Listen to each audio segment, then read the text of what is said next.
Good afternoon, Georgia.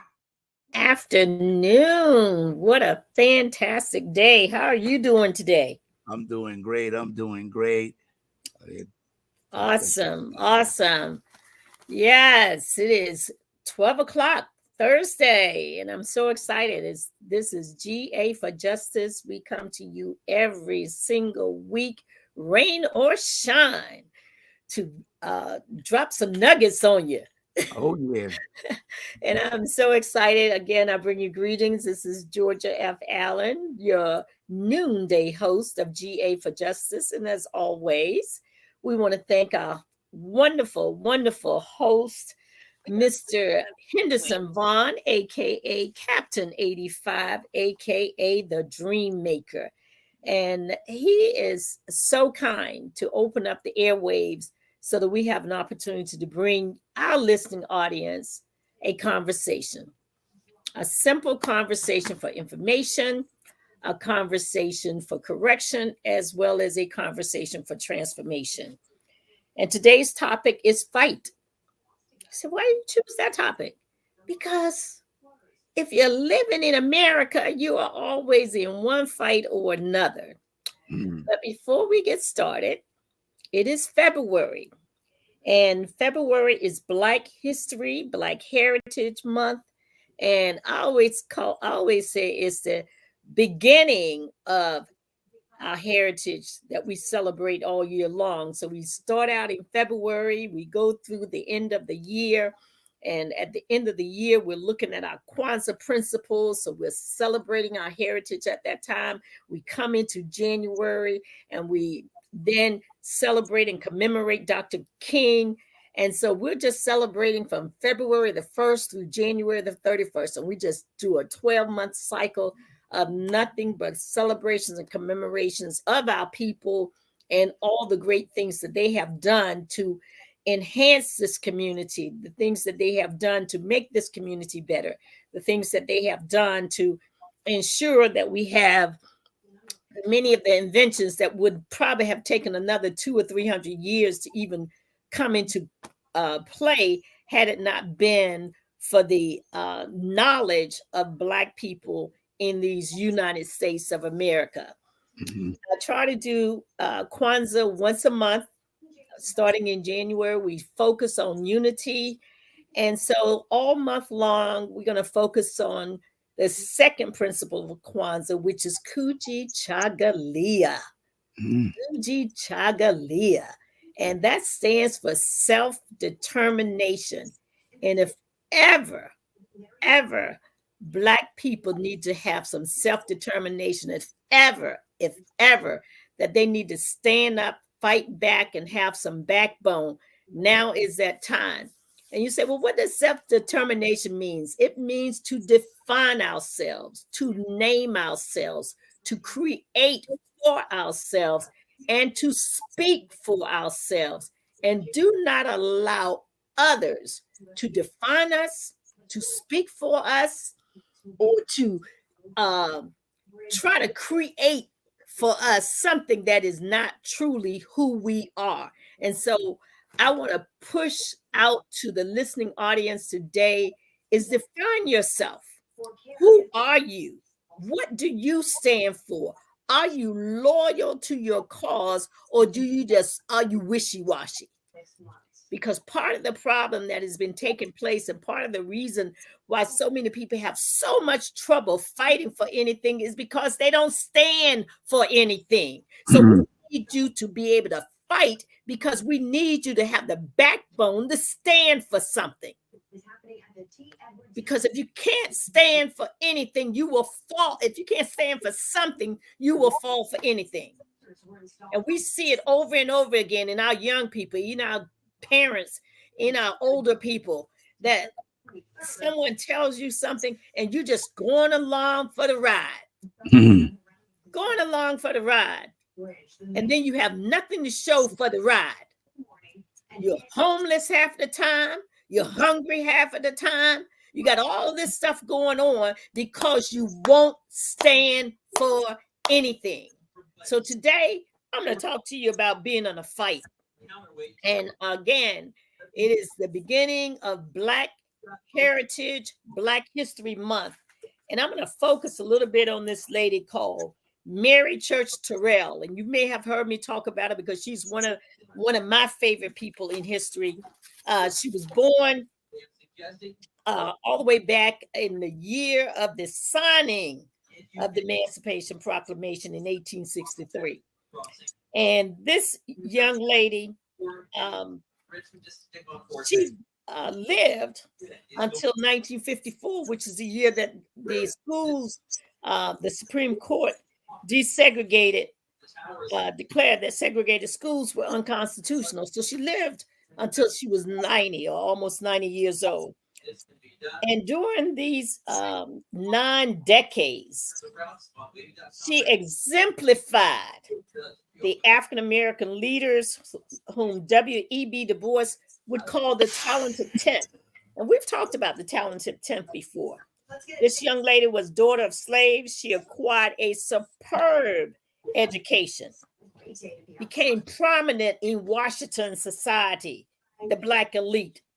So no matter where you come from, you can not only achieve, but you can overachieve. Okay, when you're willing to fight. She was very conscious of social status, education. She had a very fair complexion.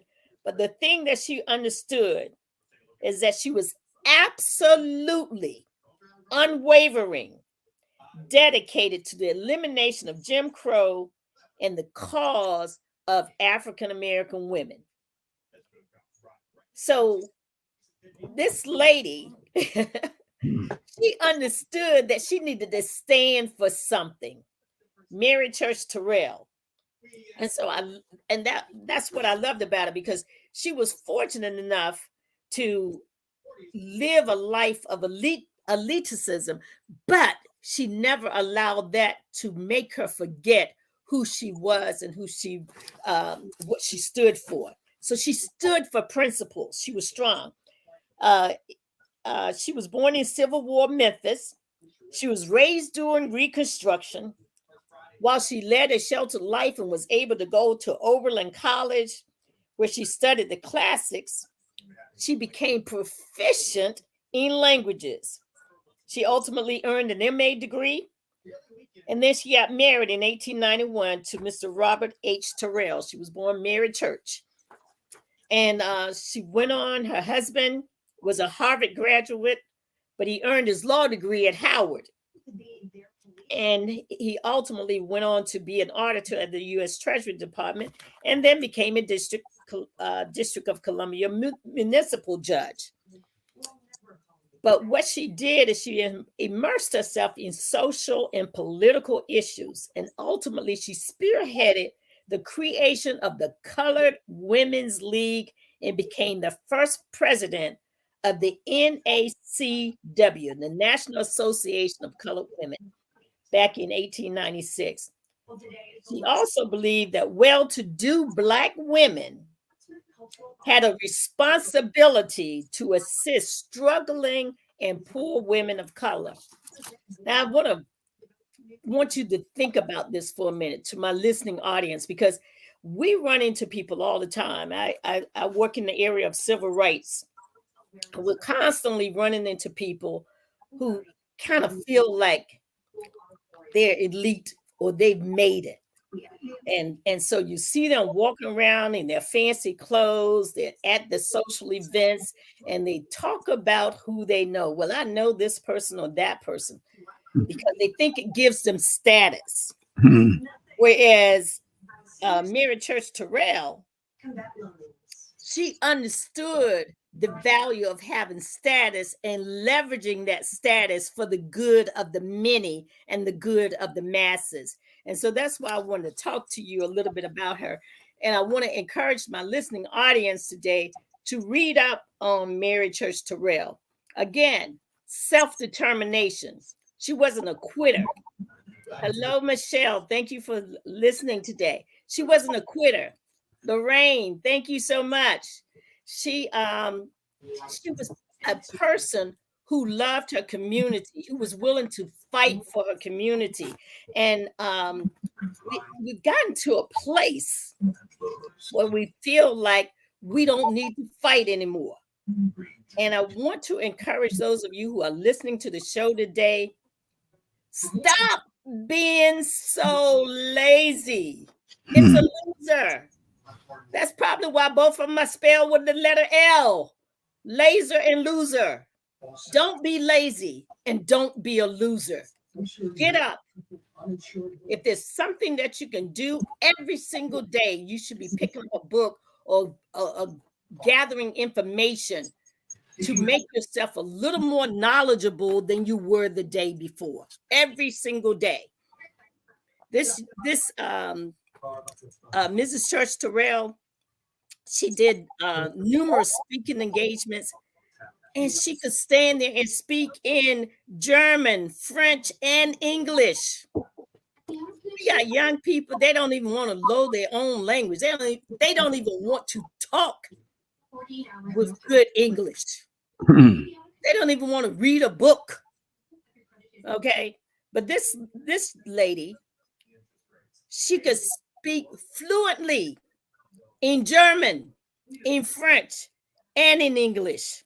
And so we hope that our people will understand the power of the fight. The fight is more than just getting out there and marching. The fight is also being knowledgeable so that you can pass and transfer knowledge from one to the next, and then help them take that knowledge and use it for the benefit of the larger community. Now, Terrell was very good friends with Booker T. Washington and his wife, but she was also a member of the NAACP. Now, we got a rich history. Booker T. Washington wasn't really crazy about the NAACP, but Terrell was, and she also understood how important it is to build relationships in more than one arena.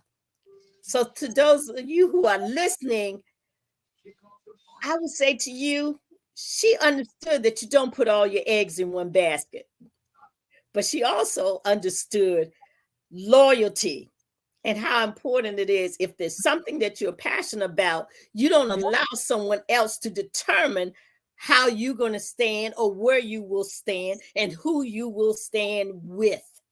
So she understood fighting. So what she did is she continued to make sure that she had a good relationship with Washington, because she understood that her husband was a judge. And Washington had lots of friends in the Washington, D.C. area. Booker T had friends. And so she understood that she wanted to keep good relationships with him so that he would not feel necessary to undermine her husband when it was time for him to get appointed to another judgeship or reappointed. And I share that with you because a lot of times we burn bridges. We burn bridges with this person I'm not real crazy about, or well, I don't want to be a part of the NAACP because somebody might not like it. But she understood that she could do both. So she understood how to fight, when to fight, where to fight, and what to fight for. So that's why I wanted to talk to us about fighting, because it is critically important, especially at these times when we see state after state changing laws with regards to voting, changing laws with regards to women's rights, changing laws with regards to what books we can read or what books our children can read in the schools. We still must fight for our rights. We still must fight for opportunity. And then when we get those opportunities and when we get those rights, then we need to do something of value because we have those rights. We can't just get something and then just say, oh, well, I have it, so I can just go home. Okay, I got my rights. I'm able to do this. I'm able to travel here. But I'm not doing anything of value with those rights. I'm doing social things, but I'm leaving out the other things. And so I want us to understand that when we fight for our rights, so when others fight for rights us, and we garner and gain those rights, we have a responsibility, we have an obligation to do something more than enjoy those rights. We must advance those rights so that others who come after us will have those privileges long after we're gone. And this is important because people who fought for rights for women years ago, many of us no longer have the same rights that our women once fought for because laws have been changed to diminish the rights that we once had. So it's critically important not only that we fight for those rights, but that we don't get complacent so that we lose the rights that we have fought for. The other thing that I liked about her is that while she was devoted to the NAACP, she and served on the board of the NAACP, she didn't whisper. She forcefully spoke out and she fought for civil rights. She was even willing to risk the wrath of the President of the United States by critically criticizing him when he dismissed 3 companies of Black soldiers following the Brownsville incident. She wasn't quiet about that incident. She wasn't quiet about what Theodore Roosevelt did. She spoke out against it because she understood that when those soldiers were moved, that put the community in danger. And so she spoke against that. She spoke out when he did not leave those troops there. She also went on to file petitions against lynching, and that was under President Howard Taft. So she did not look at one particular president and said, well, I'm going to fight with this one, but I'm not going to fight with this one over here. She challenged them all. And I want to share with people, when you get in a fight, you can't just fight when someone is in office that you don't like. You have to challenge all of your political leaders. If there's a fight to be had, you still need to challenge them all. The blue here indicates temperature 35 or below. The Right off the coastline. Mrs. Terrell, when her daughters went to, she was a graduate of Oberlin College, but her daughters went to Oberlin College as well, and they encountered prejudice as students there. And so she challenged the college, and she fought and opposed racial discrimination on any level, including when it happened with her own children. She fought against that. She was a lifelong Republican, but she also opposed Franklin Roosevelt in action on civil rights. So she challenged him anyway. Okay, she may not have been a part of that party, but she didn't hesitate to challenge him. And so I say this to my listening audience, is you're going to have to challenge the status quo. You have got to challenge the status quo. And that doesn't matter what political party they're a member of, because you're challenging the issue. It's not the person, it is the issue. And so as I talk to you today about getting in the fight, being in the fight, being willing to fight, make sure that you pick and choose your fight, but don't hesitate to fight against what you know to be wrong. Because sometimes we're like, well, because I like them, I don't want to fight with them. Well, maybe you may not want to have a public fight at this particular time.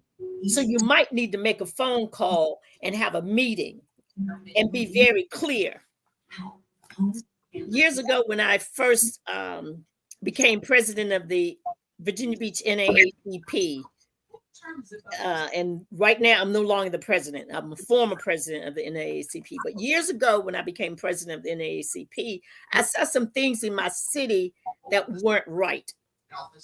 we saw things like economics, where we weren't getting contracts. Only certain people would be able to get contracts, and other people weren't able to get contracts. And so I had a gentleman by the name of A. Bruce Williams, and I loved him dearly. He unfortunately has passed away now, but he was excellent when it came to economics. Had a degree in, I want to say finance, and he had an MBA, business degree, a master's of business. And I asked him if he would compose a letter for me, because what we were seeing was that the city wanted a convention center. And so we were like, well, if they want a convention center, we believe that people from our community should also have an opportunity to get contracts with the building of the convention center, or the some of the other contracts that are involved in the building of the convention center. So whether it's providing the resources such as the tiles or the wood or whatever, or whether it's the actual construction, or whether or not it's the design and making sure that we have an architect and a designer, whatever it is, we feel that we should have a seat at the table. So he sent the letter to the city of Virginia Beach.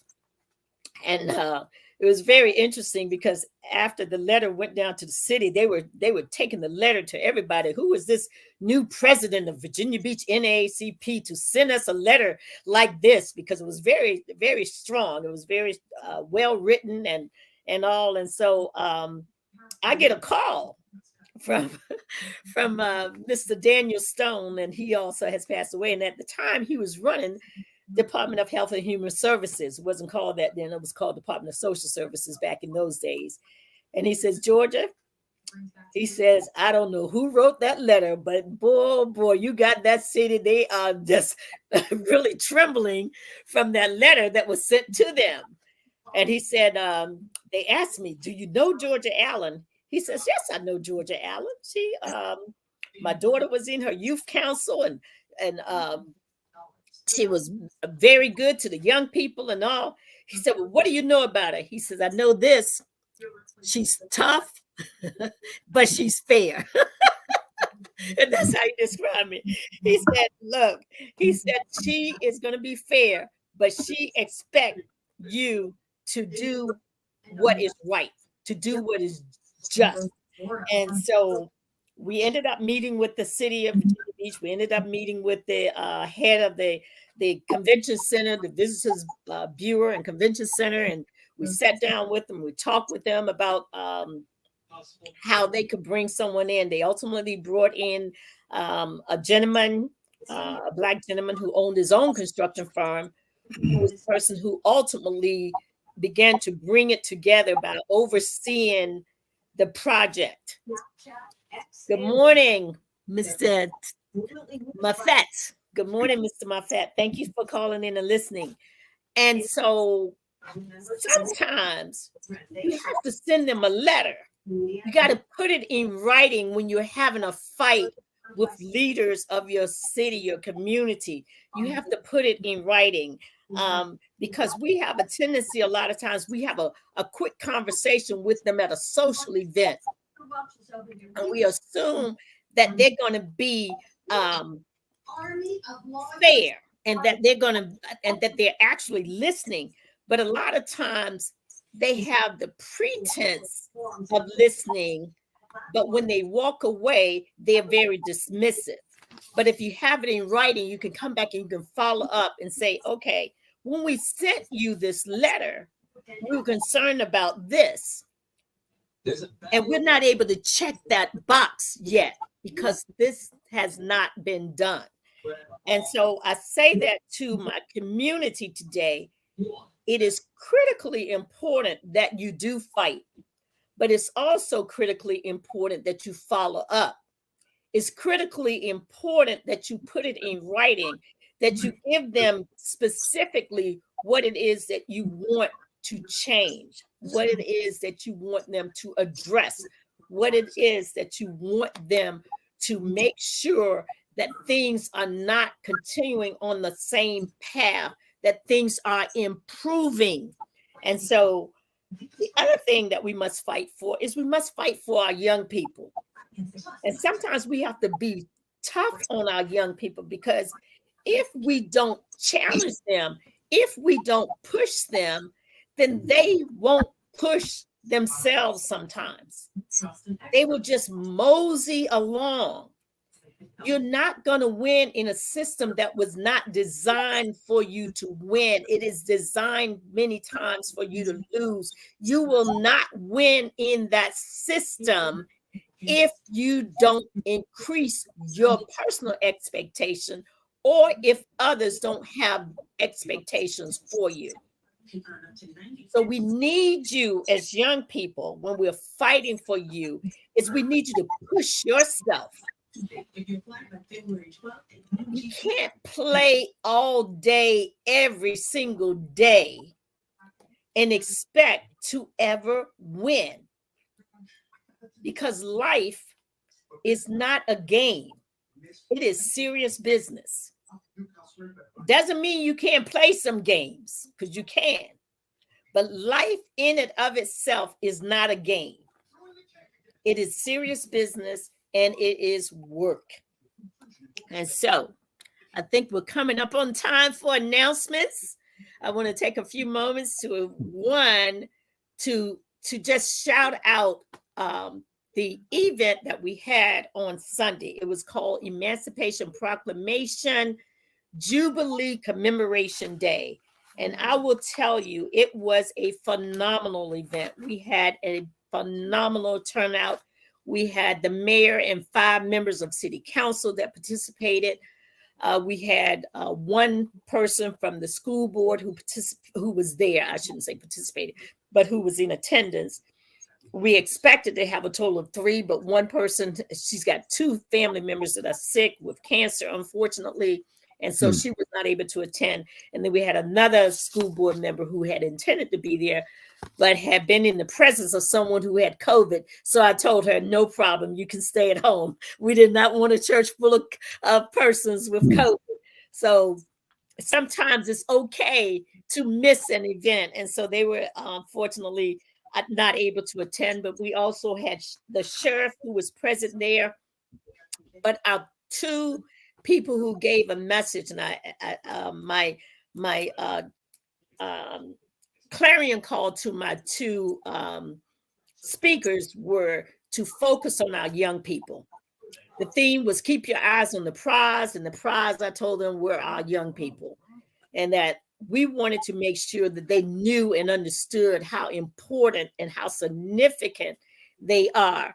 So I just want to share with folks who were not able to attend on Sunday that the Jubilee will be January of next year, the 4th Sunday of the month. Of course, we have not decided on who's going to be the speakers or what the theme is going to be or any of the like, but we want you to go ahead and mark your calendars. January of 2025, the 4th Sunday in the month will be Jubilee. It'll be at 2:00. We are trying to do an afternoon Jubilee event so that our seniors can come there safely and get back home before dark, and that we can all come together on one accord in unity, in loyalty to each other, and in loyalty to our community.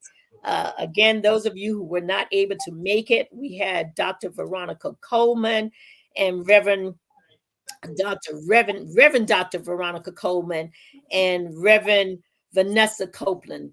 And both of them gave an outstanding message. The event was well done. Afterwards, there's always a repast. So it's a time for us to come together socially as well as spiritually. But we also want to make sure that it is a time of education. So we share the information with regards to the Emancipation Proclamation so that people know its history, and then they can go out and they can share that information throughout the community. The next thing that I want to share is on Monday, this past Monday, many of us went up to the General Assembly Okay, we went up there for a press conference because we have two legislators who have been fighting against the 10-1 system that has been mandated by the federal court to implement. Well, it has been implemented, and there is no overturning of the new election system. And the reason being is the election system was designed under what we call the decennial redistricting ordinance. And that's basically a federally mandated that every 10 years when we do census, we also have to redistrict. And so therefore, the ordinance applies and it basically overrules the charter. So anything that's happening in Richmond simply is just paperwork. And so we had we went up there so that we could let our legislators who have been pushing back against changing our charter, codifying the new election system. We went up there to let them know that our community stands in unison for the election system and the new districts that have been drawn. So if you live in the city of Virginia Beach, we do encourage you to call your delegates because all of the delegates can vote on the floor in full session for the new district plan. And why is this important? It's important because the city of Virginia Beach had the University of Virginia, Weldon Cooper Center for Public Policy to come in and do a survey on how the people of Virginia Beach feel about the 10-1 district system. And when they did the survey, 81% of the people who had been surveyed, and that is, of course, they use a number, they said they prefer the new election system. When it was time to vote by city council requires a supermajority if they're trying to pass certain pieces of policy. And in this case, this piece of policy was a type of policy that required a supermajority. There are some types of policy that only requires just a simple majority, but in this case, it required a supermajority. That means we had to have a majority of 8 to 3. In this particular case, 10-1 voted to 1, approve and codify the new election system, and 2, to change the charter. So not only did we get a supermajority, we got over the supermajority. So again, we must fight.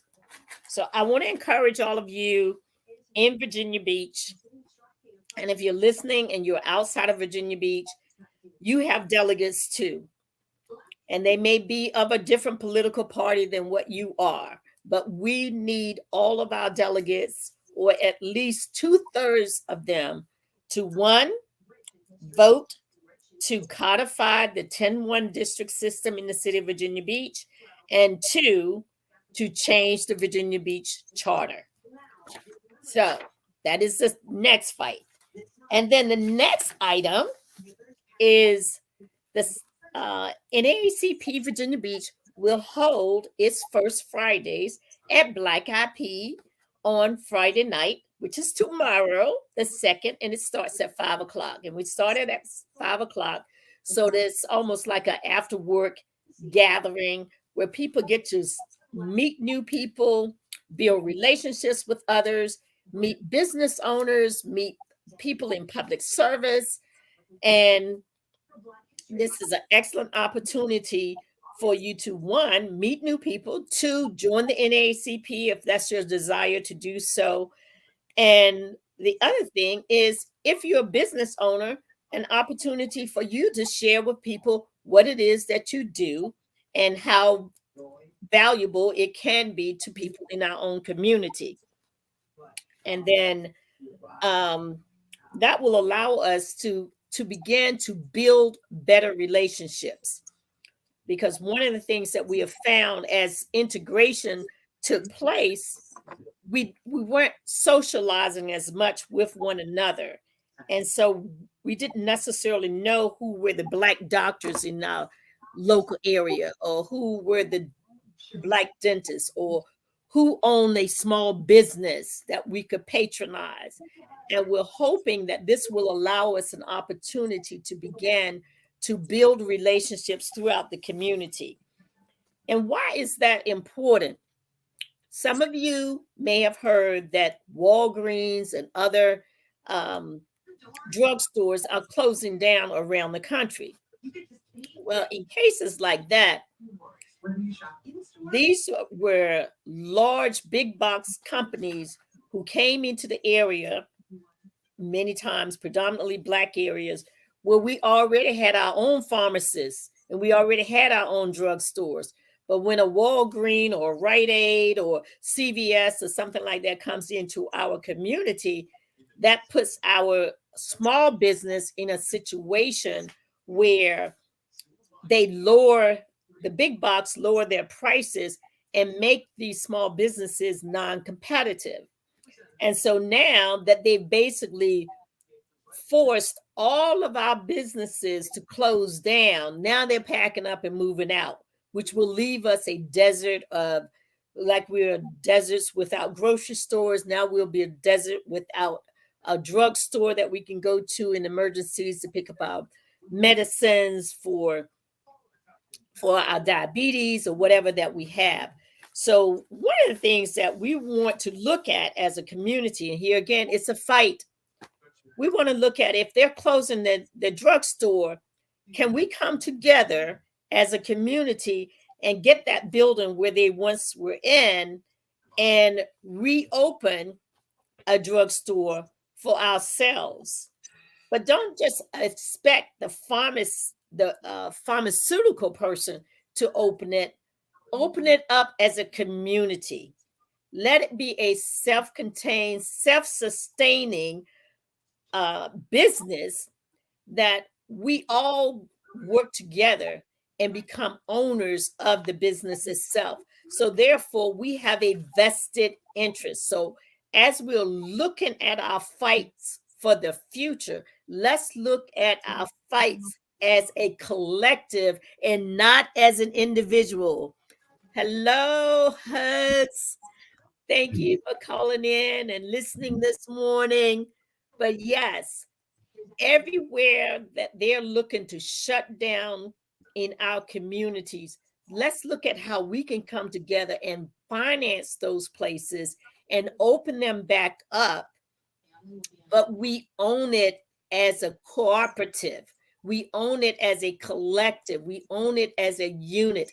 And let us be in unity, as Kwanzaa tells us, Umoja, unity, Kujichagulia, self-determination. And next month is going to be Ujaima, which is collective work and responsibility. So what I'm talking to you today about is our fight to be working together in ownership again. Okay, let's go back and become owners of these things that were once in our community that was destroyed, removed because these big box companies. And let's tell ourselves and tell one another, never, ever allow this to happen again. So don't even allow them to even come into our community. Own our communities again. Own the businesses in our community again. So our fight, which was my next thing on our fight, is our community. We must fight for our community. And one of the ways that we can do this is, as I shared, and that is as they shut down a drugstore or they shut down another business, let's look at how can we come together and pool our money and our resources to open those doors again. But now we are the owners. Our children are invested in that, and make it our business to own what is in our community.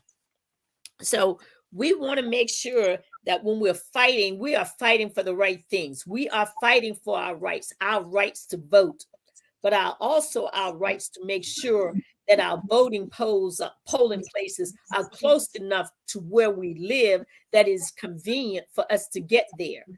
So voting is not just about having the right to vote. Voting is also about how things are set up in our community. How easy is it to get to a voting place? Do we have mail-in ballots? Do we have early voting? So our fight is more than just the right to vote. Our fighting is how we are able to vote. Do you have anything to share with us today, Henderson? Yes, I wanted to play this because it's Black History Month. I just wanted to put that out there. And where is it? Oh, right here. Just a moment to play this right quick. Throughout the month of February, Black History Month celebrate the contributions of African Americans to American history and culture. Black History Month actually started as Negro History Week in 1926 by Carter G. Woodson. The goal of Black History Week was to educate African Americans about their cultural background and instill in us a sense of pride in our race. But in the words of a well-known actor, you're going to relegate Black history to a month? Black history is American history. All African Americans have to keep in mind the truth in this statement, and they and their children stand on the shoulders of many who came before them, such as Martin Luther King Jr., Jackie Robinson, Rosa Parks, Thurgood Marshall, Madam C.J. Walker, and many others. Black history is American history and should be recognized as such by everyone and not just one race. This public service announcement was sponsored by B48 Productions and Maestro Advertising. Love it. Yeah. Harriet Tubman, Sojourner Truth, Frederick Douglass, Shirley Chisholm, Carter G. Woodson, George Washington Carver, Booker T. Washington. Too many to name them all. Right. And now our history in the making. The first Black Vice President, Kamala Harris. The first Black female Supreme Court Justice, Ketanji Brown. Okay, Ketanji Brown Jackson.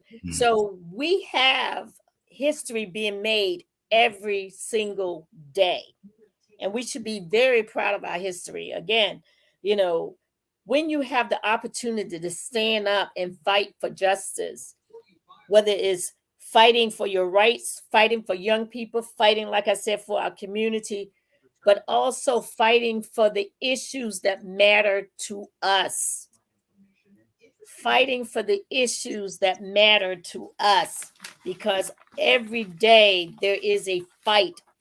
Every day throughout our community, there is a fight, and whether it's a climate bill, or whether it's an environmental bill, or whether it's a criminal justice bill, or whether it's an education bill, women's health care bill, these are issues that we have to fight for, and we should not hesitate to stand up, straighten our back up, and stop allowing others to ride our back, walk through the door after we broke down the door, and allow them to relish in the benefits. Once we fight for these issues, once we open these doors, could you young people walk through the doors? Could you walk through the doors with your head high? Could you walk through the doors and not only excel, but over excel, not only do average, do excellence? Can you walk through the doors and be better than? And not only that, walk through the doors for a specific purpose. If we're going to walk through the doors and gain and garner knowledge from the company that you're working for, and that knowledge, you can then transfer that knowledge and probably create your own business. Look how many people have gone into technology and they were once working for the Microsofts, or they were working for TikTok, or all of these different industries. Many of those people, they worked there for a period of time. They had a time limit on it. They put their money away. They did various things. They learned, and they didn't just learn from the company itself. They went out and gained additional knowledge. If it meant they needed to go back to school and take certain courses and learn additional information, they did that. And now they own their own companies. And now they created, put themselves in a position to be millionaires because of what they learned from the company that they worked for, and then used it to do something different and be better. And so I'm just a little bit frustrated. If it sounds like I'm a little bit frustrated, I am. And I'm frustrated because I'm watching our people and they don't have a spine. Not all of them, but many of them. They don't have a backbone. They don't have the fight. People like Shirley Mary Church Terrell, she was a fighter. She was a fighter. Mary Church Terrell, she was a fighter. And she was not a selfish fighter where she only fought for herself and her family. She fought fights against lynching. Many people were lynched.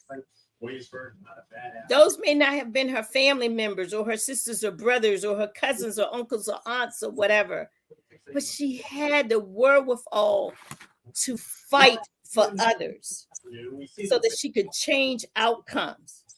We need some folks out here who are willing to fight, not just for themselves, not for their own personal gain, but we need you to be out here fighting, because if you don't fight, you're going to find yourself in a worse situation than what exists right now. As someone who has been involved in civil rights for now, it's getting close to 35 years or more.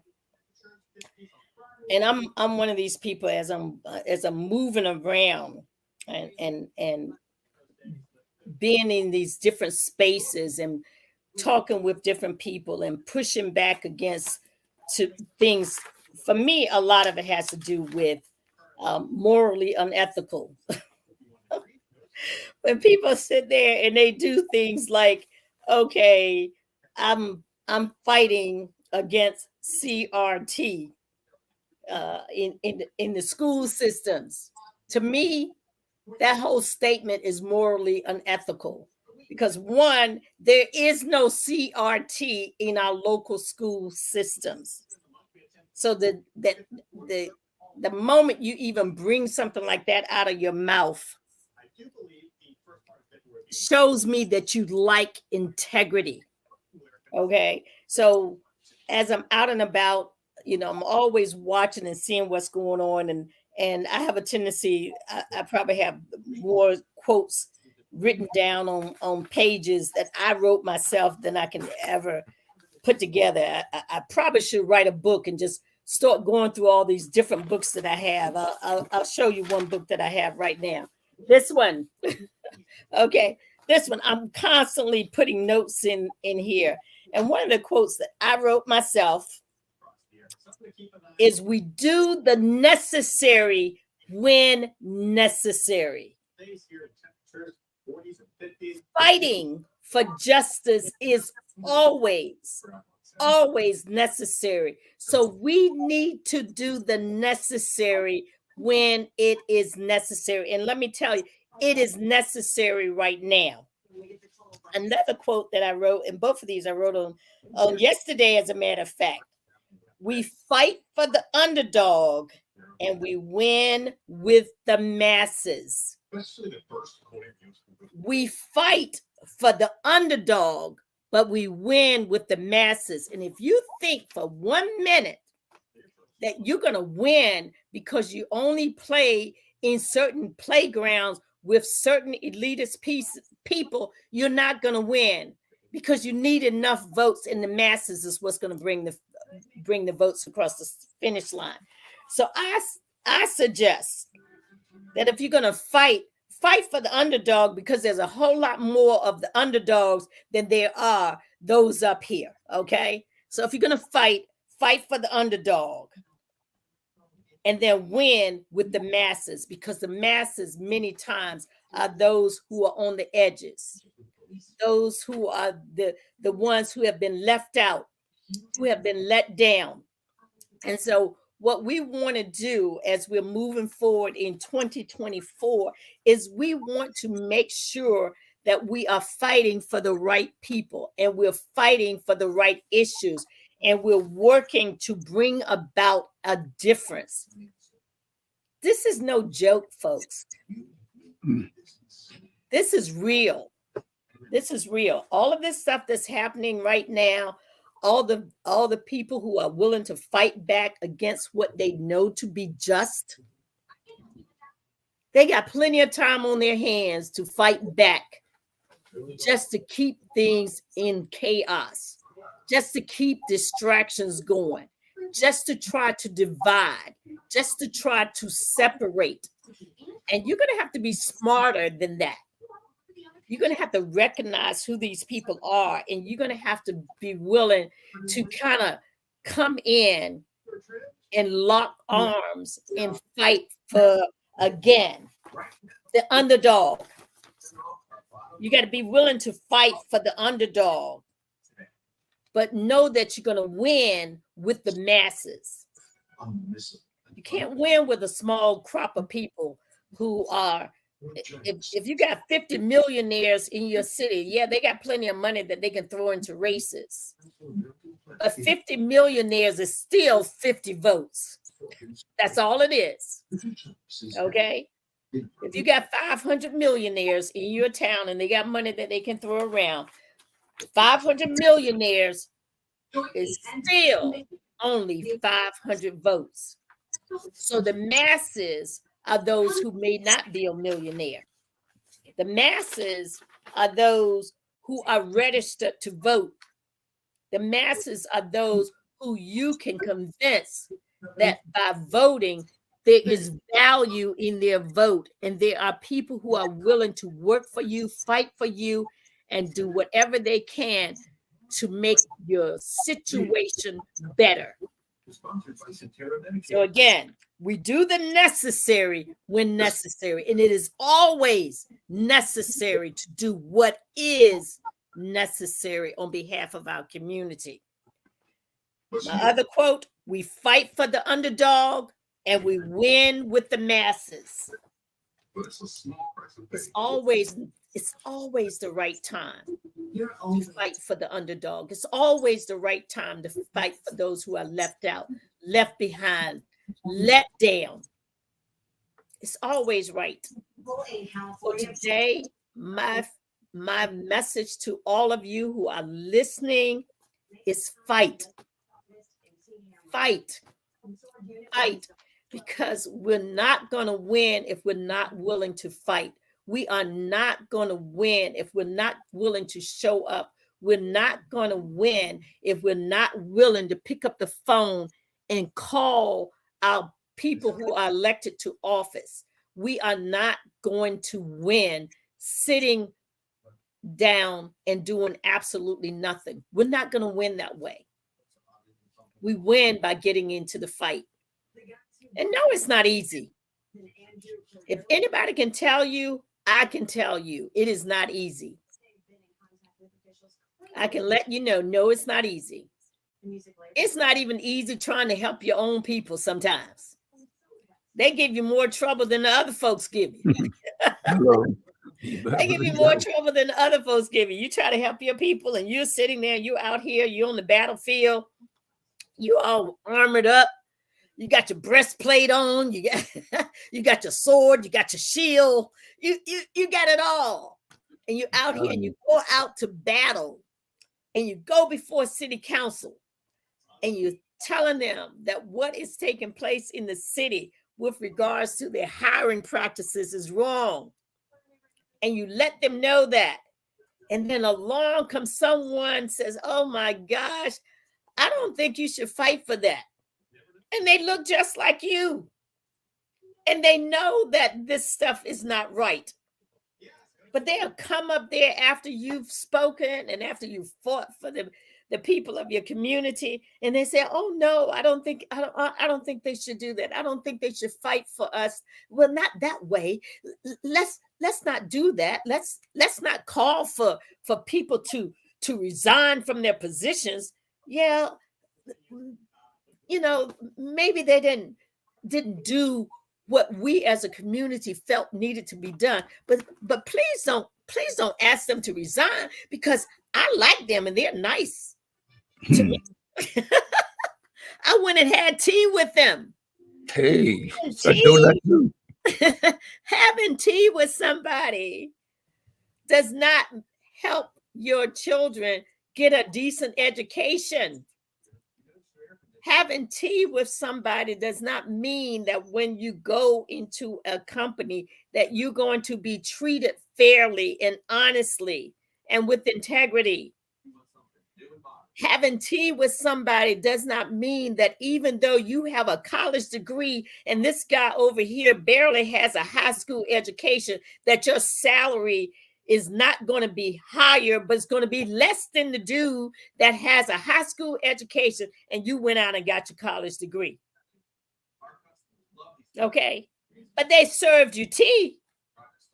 They did.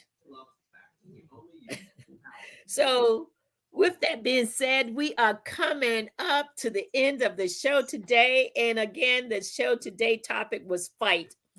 And I wanted to start out the month of Black History Month and Black Heritage Month with that message, fight, because I don't want us to continue to get more and more complacent.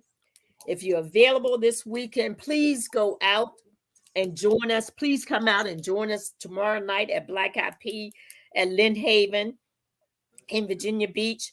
We also have another event that's coming up. We have the 4th Black person on the police department who is a lieutenant now. He is being promoted to captain. That will be the 4th in the history of Virginia Beach to be promoted to captain. So that event takes place on February the 9th at 11 o'clock at City Hall Chambers. So we want to encourage you to go out. I'll be able to announce it one more time before it actually takes place. So with that being said, thank you so much for joining me today and have a wonderful, wonderful day. And back to you, Henderson. No doubt about it. A great topic. Fight. You got to fight the power, because if you don't, the power will take you out. Can't believe that. And I want to thank Miss Georgia Allen for her civic duties that she continued to do, even though sometimes she's retired, sometimes she's off on vacation, but she's never absent in the presence of our community.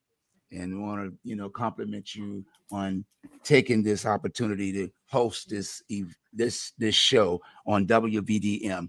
But as she said, don't give up the fight.